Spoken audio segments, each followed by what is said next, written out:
We transition to the MLB postseason. The Dodgers and the San Francisco Giants played Game 4 yesterday at Dodger Stadium. The Dodgers won 7-2, and it's a Game 5 winner take all Game 5 on Thursday tomorrow at Oracle Park. And Walker Buehler pitched for the Dodgers yesterday on 3 days rest. It was the short day rest, the first time in his career that he's pitched in the postseason with just 3 days rest. He went 4 1/3 inning, gave up 1 earned run, but was pretty stellar in his performance. Again, had a pretty tight leash. He was able to work out of a second inning jam where he had runners in the corners with 1 out. So that was kind of a sticky situation for him. But fortunately, the Dodgers bats woke up at the end of the day. Dodgers bats woke up. They had 12 hits, 7 runs. And this is what makes baseball so fascinating, is that in the regular season and even the postseason, momentum is so transient. And every single game, every single new day takes on an identity of its own, an entirely new identity. Because that momentum that you might feel, it's fickle, it's ephemeral, it doesn't last a long time, and there's been no carryover so far from each game, from every single game. You saw the Giants took Game 1 4-0. They've got all the momentum. They're playing Game 2 at home. Dodgers bats couldn't do anything. Giants hit 3 home runs in Game 1. Game 2, Dodgers win 9-2. All of a sudden, they can hit again. They have 11 hits, and it's the Giants that are stumbling and sputtering offensively. Then Game 3, you think the Dodgers have seized all the momentum. They're returning back to Dodger Stadium, and the Giants win a defensive battle, 1-0 win. All of a sudden, the Dodgers bats just couldn't produce. And then they followed that up when it seemed like the Giants had regained the momentum. Game 4, Dodgers bats explode again, and they win 7-2. So it's been so unpredictable to have the Dodgers being shut out in 2 of the 4 games. And then the other 2 games, they're averaging 8 runs per game in 2 games. And then 0 runs in the other 2. So the concern that I have about the Dodgers is which Dodgers team will show up, because the Dodgers are a much more explosive offensive team than the Giants. And since Game 1, the Giants haven't exploded offensively. Their offense hasn't been that electric against the Dodgers since Game 1. And even in Game 1, the Giants only had 5 hits, but 3 of them were for home runs. So they've relied solely on the home run ball. In Game 3, Evan Longoria hit 1 home run. Dodgers still had about 4 or 5 hits, but at the end of the day, they came up short. So there hasn't been a single lead change in any of the games, which means that the first team to strike first has won all the games in this series.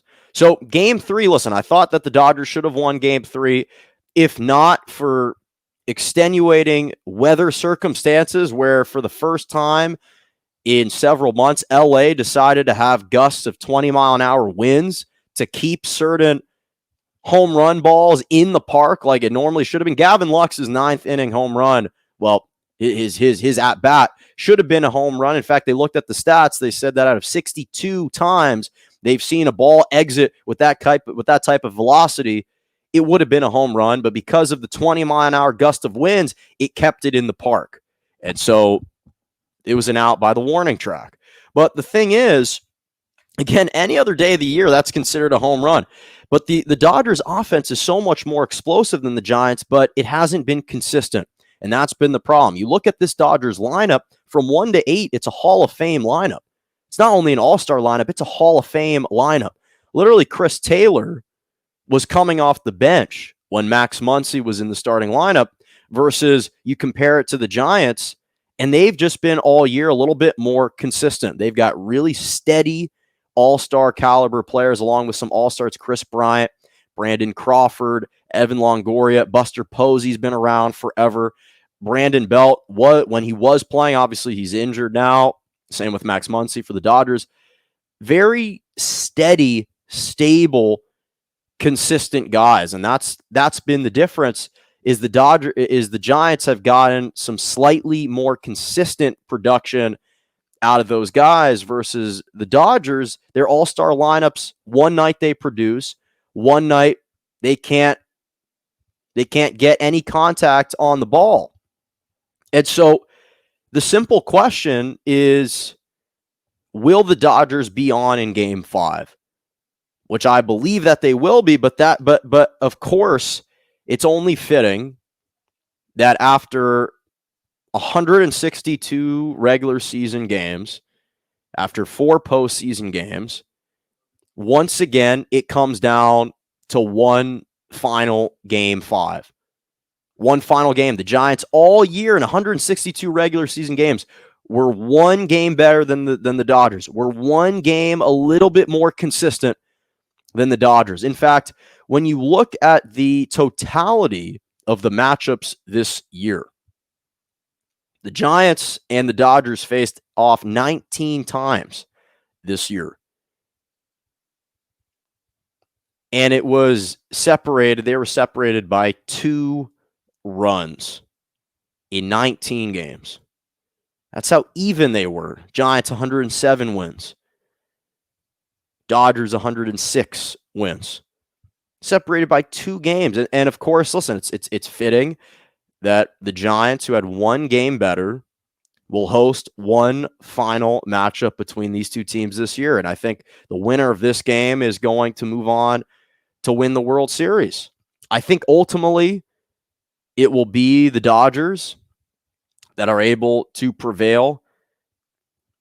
I just have a feeling that they're in their bag a little bit more right now. And again, I thought that the Giants, after they won game 3, if they were going to close out this Dodgers team, it would have to be in game 4.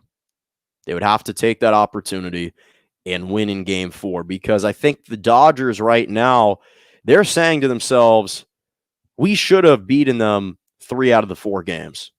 We are the better team. And I think the fact that the Dodgers were able to overcome that 3-1 deficit last year against the Braves in the NLCS, I think the fact that they won the World Series last year, they were able to get over that emotional hurdle, I think was absolutely huge for them emotionally, psychologically, that I think it will carry over into game 5. And I think that all the pressure, as much as we want to say, oh, the pressure's on this Dodgers team to win, I think that in a lot of ways there's more pressure on the Giants because of how spectacular of a season they've had. The fact that they're at home playing this game in front of their crowd. And I think that the Dodgers are ultimately going to prevail 3-2. It's going to be a dogfight that's going to go till the very end. I think the Dodgers will win 3-2 heading into the bottom of the 9th inning. It will rely on Kenley Jansen to close out the Giants in a raucous crowd and a hostile environment, because I think Justin Turner is going to hit a solo shot like in the 7th or 8th inning to give the Dodgers the lead. That just seems to be what happens. I can't wait for it, but make no mistake, game 5 will be a dogfight.